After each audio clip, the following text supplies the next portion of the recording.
Hi, this is Wishop, and this is your super impromptu new moon reading for December 11th. It's a new moon in Sagittarius.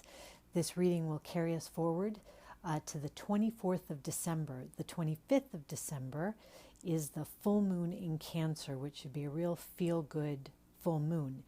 And actually, I think this new moon's going to be great too. I will be brief about the astrology. There is so much you can look up online if you're interested, because there are an awful lot of aspects going on. But the important thing is it's a new moon in Sagittarius. Sagittarius is a fire sign. Think of it as that wands energy. Sagittarius is idealistic, adventurous, noble, philanthropic, innovative, very into education and into learning new things. So the new moon in this place really is blessing new endeavors. And I think the real challenge here, and I've been saying this for a while, so I apologize if it's boring or repetitive.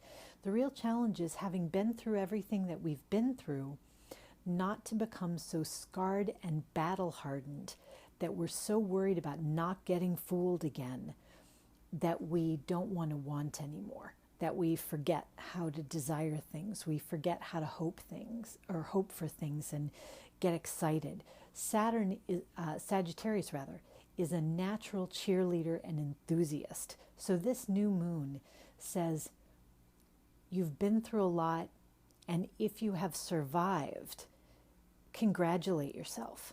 But the next step is to think it's not just about knowing how to survive, it's how do you thrive. So finding the things that still fire you and give you joy, and looking forward to how you incorporate those into your future. When the Sun moves into Capricorn later on this month, and Mercury will be moving into Capricorn as well, that will put the focus on making concrete plans. But that's not where we are now. And Venus, with her abundance and her love of beauty, has just gone into Scorpio. So this may be a time of really getting in touch with your intense passions and letting yourself feel passions for things. What do you still feel passion for? Like, what can this battle-hardened veteran still crack a smile about? That's the direction that you want to move. So I arranged these decks, the foundation cards, basically in the order of lower up to higher, to see who would be on the bottom row in the deeps, where we put memory and ancient wisdom and the natural world, and then who would be in sort of Middle Earth, which is our day-to-day life, and then who would be up in the heights, the sort of spiritual heavenly realms of inspiration.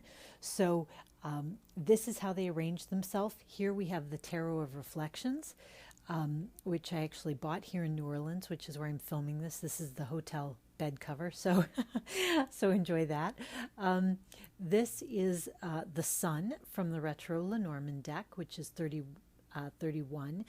This is 32, which is Le Palais, the palace, from another unusual oracle called L'Oracle de Venice. The Venetian oracle is based on another magical city by the water. And so that's what we're using for the third deck. So now I'm going to deal out the cards and we'll see what we have. Okay. Ace of Pentacles. I love it. We've been seeing it a lot, but I still love it. Five of Wands. That's one I've been seeing a lot in my personal readings. And 10 of Wands. Interesting. Okay. In the Lenormand deck, we have the foundation cards. And I want to mention the Palace and the Sun are beautiful foundation cards, right? They're underpinnings which are lovely and bode really good things. And actually it was interesting. James Him Mitchell, who is another YouTube channel, James Himm Mitchell, and he does a lot of Lenormand readings, and he was actually the first one in his tarot reading this week where he was talking about the Six of Pentacles, which was the foundation card, as being, in his mind, a law of attraction card, which I thought was very interesting. So if you think of it as a law of attraction card, then it really fits in well with the beautiful sort of sunny energy of these other foundation cards. So here's the other Lenormand. The Garden. The Moon. And the Umbrella. I did a reading earlier in the week with the Umbrella. Okay, so here is the Venice Oracle. The Gondolier. Notre Dame de la Salute. That's 5. You can think of it as the center of spiritual learning, a little like the Hierophant. And here's 13, Le Passeur, the Passage. It's like the Death card, basically. But if you look at the imagery, it looks a little like the Six of Swords. So let's go through the cards. They're beautiful, and I'll hold them up so you can really see them. So we'll start, you know what, let's start with the middle world, where we live our day-to-day life. Okay, so here's the garden, which some people have as the park. And here is the moon. And here's the umbrella. Now, in this particular deck, it has bonus cards. So from 37 to 40 are bonus cards. And this one, and you'll see actually the playing card inset says 11 instead of 10. The bonus cards have 11s on them. Umbrella means safety, but it can also mean something that you keep under cover. So umbrella means you're very safe and you're very secure, you're protected, but it also means you may want to keep something under cover. And I did an earlier reading this week on my own for the new moon, which really reflected this same idea. So what I would say is, in the garden, we're dealing with the issue of the public, right? We're dealing with social spaces. We're dealing with community. When we're dealing with the moon, it's issues of the spotlight being on you. So it can be issues of performance, but it can also be issues of your reputation, your prestige, your fame. And then we have the umbrella, which is about safety and perhaps being undercover. So what I would see during this new moon is that we've got this new moon right in the center, which I love. This is perfect.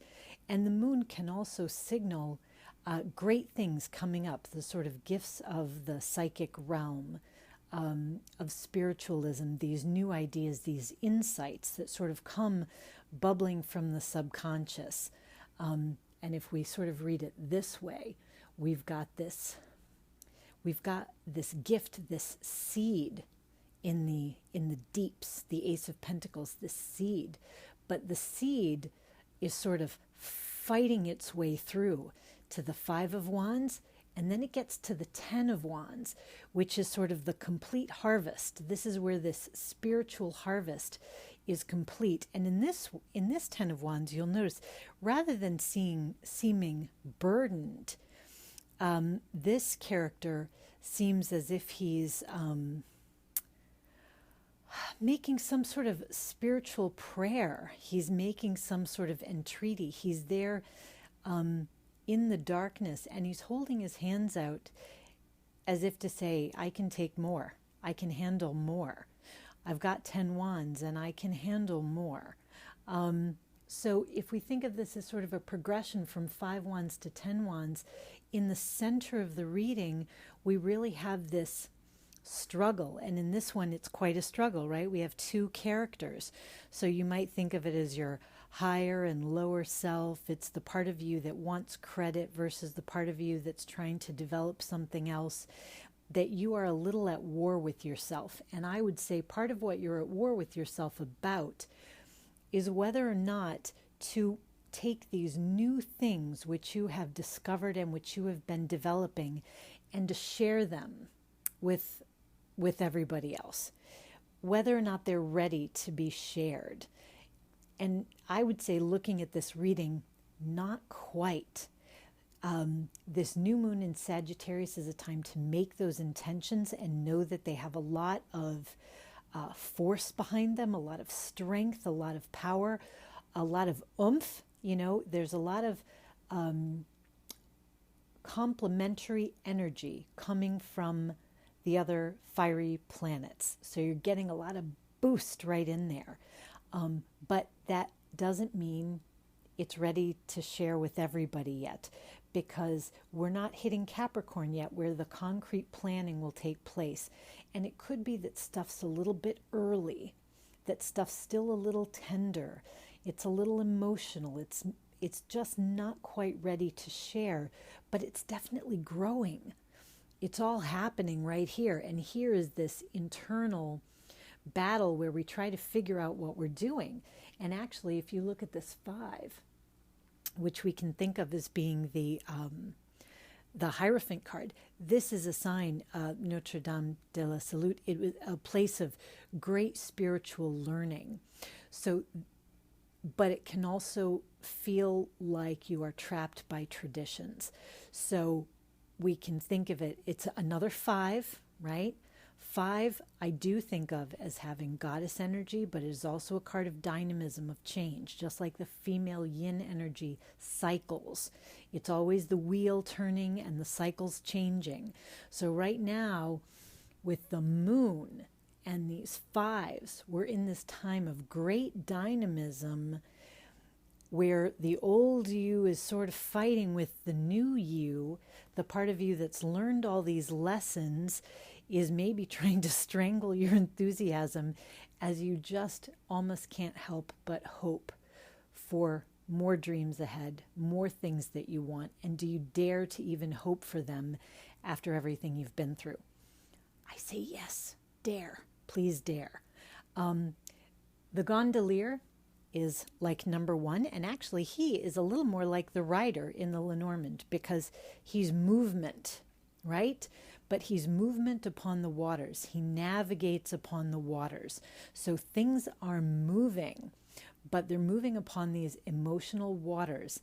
So you may not know where the gondolier is taking you, actually. And then we have more movement upon the waters from this Venus deck, La Passure, which is the passage. And if you look at this, you could think, oh, this is like the 6 of Swords when we're transitioning from one thing to another. We've got this caped figure, and it's taking us from one place to another. And these characters look a little concerned, like, where are we going? And the point is, I think that there are a lot of cosmic forces that are carrying us along. Some of them have been things you have put into action through your own efforts. And some of them are these big waves, and they're moving us all. And what you need to know is that you're safe. You're safe. And the underlying cards are beautiful. It's the sun. It's the palace. It's the law of attraction card, if we think of it, which is a card of material, having enough materially to take care of yourself and to take care of other people. It's about that balance of giving and receiving.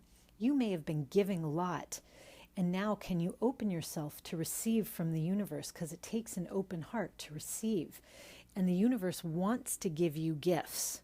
These gifts are being offered, and all of these gifts are like little seeds, and you might look at them like Jack's mother looked at the magic beans and go, you traded everything for this magic bean? But you know what?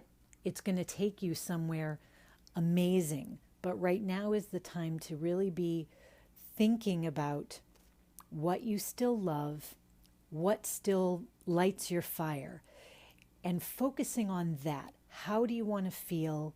What things do you still love? Make those your new moon focuses, because those are really the things that are going to have a fire lit under them in certainly the next 2 weeks, and really, moons go longer than that. Anyway, I hope that this impromptu hotel bed reading is useful to you. I will get back to the daily readings, hopefully maybe in a couple days. I'm just, like I said, I'm traveling. So anyway, Have a great time. Thank you for visiting, and rock on with your bad selves.